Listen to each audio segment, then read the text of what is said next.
السلام علیکم ورحمۃ اللہ وبرکاتہ۔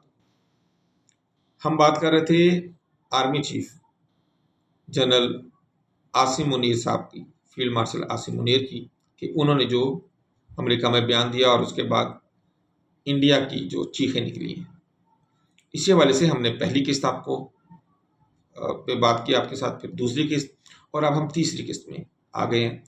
اس قسط میں ہم یہ بات کریں گے کہ خطے میں سلامتی کے اثرات کیا ہیں۔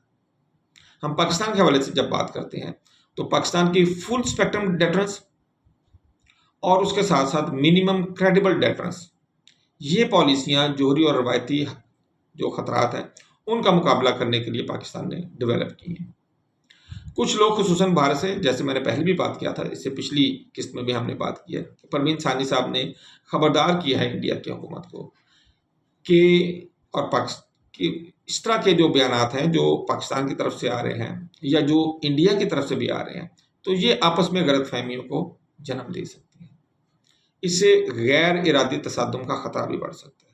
اس میں کوئی شک نہیں، انہوں نے بالکل ٹھیک بات کی ہے کہ ادھر سے ہم انڈیا کوئی بات کرتا ہے، پھر ہم اس کے مخالفت میں پاکستان ایک بات کرتا ہے، تو اس سے تلخیاں بھی بڑھتی ہیں اور اس سے غلط فہمیاں بھی بڑھ سکتی ہیں۔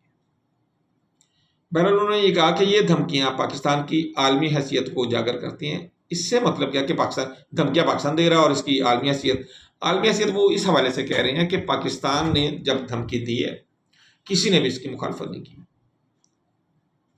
اور نہ مخالفت کرنے کی اصل وجہ یہ ہے کہ ایک وجہ تو یہ ہے کہ انہیں یہ پتا ہے کہ پاکستان حق پر ہے، کسی ملک نے پاکستان کی مخالفت نہیں کی، اور دوسری وجہ یہ ہے کہ پوری دنیا اس وقت انڈیا کی دہشت گردی کو چیلنج سمجھتی ہے۔ انڈیا اپنی اوقات سے بڑھ کے جو ہے وہ کام کرنا شروع ہو گیا تھا۔ انڈیا یہ سمجھ رہا تھا کہ میں سپر پاور بن گیا ہوں، اور سپر پاور بننے کے بعد اب میں جو مرضی کروں مجھے کوئی روک نہیں سکتا۔ اور ابھی تو اس بیچارے نے کیا کرے، پاؤں ہی اپنے پالنے سے باہر نہیں رکھے تھے کہ پوری دنیا نے اس کے پاؤں ہی کاٹ دیے۔ وہ کیا وہ ایک اس طرح میرے ذہن سے نکل گیا بھی، ہاں کن گنچوں پہ ہے، ایک میں ذرا یاد کر کے آپ کو بتاتا ہوں، یاد آ گیا، حسرت ان گنچوں پہ ہے جو بن کھلے مرجھا گئے۔ یہ بیچارے اپنے آپ کو سمجھ رہے تھے کہ ہم تو بن گئے ہیں بھائی، جسے ہم کہتے ہیں سپر پاور، اور سپر پاور یہ کیا، یہ تو چھوٹی سی طاقت بھی نہیں بن کے سامنے آ سکے۔ پاکستان نے ان کو اتنا پھینٹا لگایا کہ ان کی جو انہوں نے اپنا قد بنایا ہوا تھا پچھلے 78 سالوں میں، وہ اتنے سے بونے رہ گئے۔ وہ جو 56 انچ کی کہتے ہیں نا جی، 56 انچ کا سینہ ہے، یہ اب 56 انچ کا سینہ نہیں رہ گیا، یہ 56 انچ کا قد رہ گیا ہے۔ انڈیا کا قد 56 انچ کا رہ گیا، اتنا سا رہ گیا۔ پوری دنیا انہیں بونا سمجھتی ہے، اور سب کو پتہ لگ گیا کہ اس بلبلے میں سے جب ہوا نکلی ہے تو اس میں تو کچھ تھا ہی نہیں۔ بہرحال ثانی صاحب نے انڈیا کو مشورہ دیا کہ وہ زمینی حقائق کو تسلیم کرے اور امن اور تجارت کے لیے اپنی سفارتی کوششوں کو تیز کرے، یعنی کہ پاکستان کے ساتھ۔ اچھا یہ دیکھیں، یہ جو ثانی صاحب بات کر رہے ہیں یہ صرف ثانی صاحب نے نہیں کی ہے، یہ مشورہ چین نے بھی انہیں دیا ہے انڈیا کو کہ تم امن بھی کرو اور تجارت کرو۔ مزے کی بات دیکھیں، ٹرمپ کے ساتھ جو آج کل یہ سینگ پھنسا کے بیٹھے ہیں، تو ٹرمپ نے انہیں کیا کہا ہے؟ ٹرمپ نے بھی تو انہیں یہی کہا ہے نا کہ تم امن قائم کرو، پاکستان کے ساتھ امن قائم کرو اور تجارت کرو۔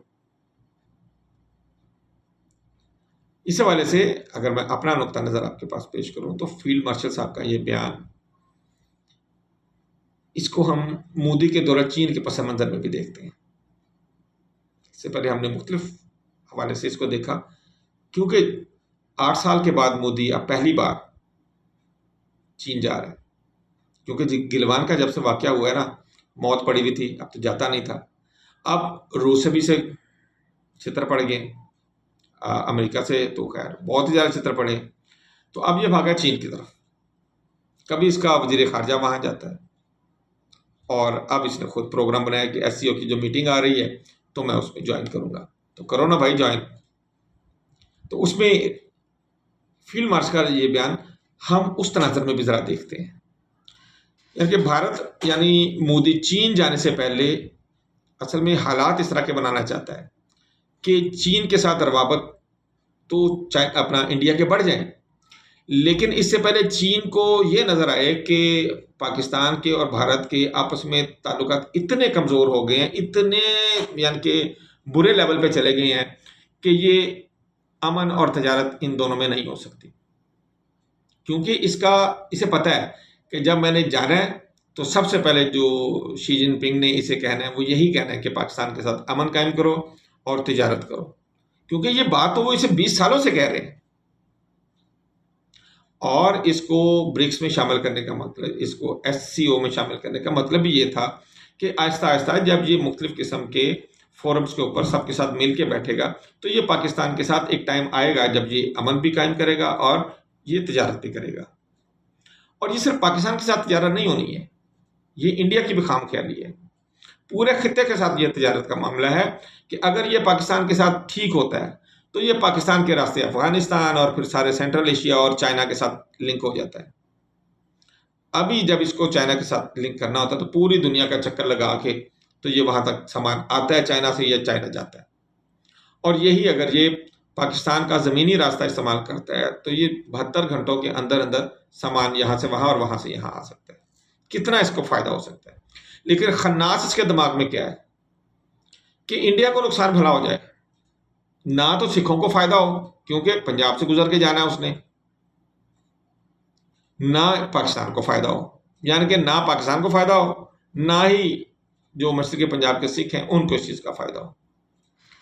तो जैसे मैंने कहा कि फील्ड मार्शल का ये जो बयान है ये मोदी के दौरा चीन के हवाले से भी है कि चीन को ये बताना चाहता है इंडिया कि भाई हमारे तो ताल्लुकात बड़े ख़राब है, हमें आप ये ना कहिएगा कि पाकिस्तान के साथ हम तिजारत करें और उसके साथ अमन कायम कर लें। एक तो ये बताना चाहता है, हालांकि ये कोई ऐसा बयान नहीं था जिसके प्रति इन्हें इतना सीख पाने की जरूरत थी, लेकिन इनको शौक है और इनको शोर में जाने का बड़ा शौक है। अच्छा, फिर क्योंकि इस दौरे में मोदी को पता है जो दूसरी बात कि ये उसे CPEC में शामिल करने की पूरी कोशिश की जाएगी। देखिए, अफगानिस्तान को CPEC में शामिल कर लिया गया, ईरान भी CPEC में शामिल हो गया, पाकिस्तान पहले से है। अब रह कौन गया इस खित्ते में? यही तो रह गया, और कौन रह गया? इंडिया ही रह गया ना। तो इंडिया को भी इस मर्तबा पता है कि मुझे इन्होंने CPEC में शामिल करने की दावत देनी है, तो मैं उससे बचने के लिए पहले ही रोला डाल दूं कि मेरी तो बड़ी लड़ाई है इनके साथ, मैं तो इनके साथ नहीं मिल सकता। लेकिन CPEC एक ऐसी हड्डी है जो इंडिया से ना निकली जा रही है ना उगली जा रही है। CPEC से जान नहीं छूटनी है।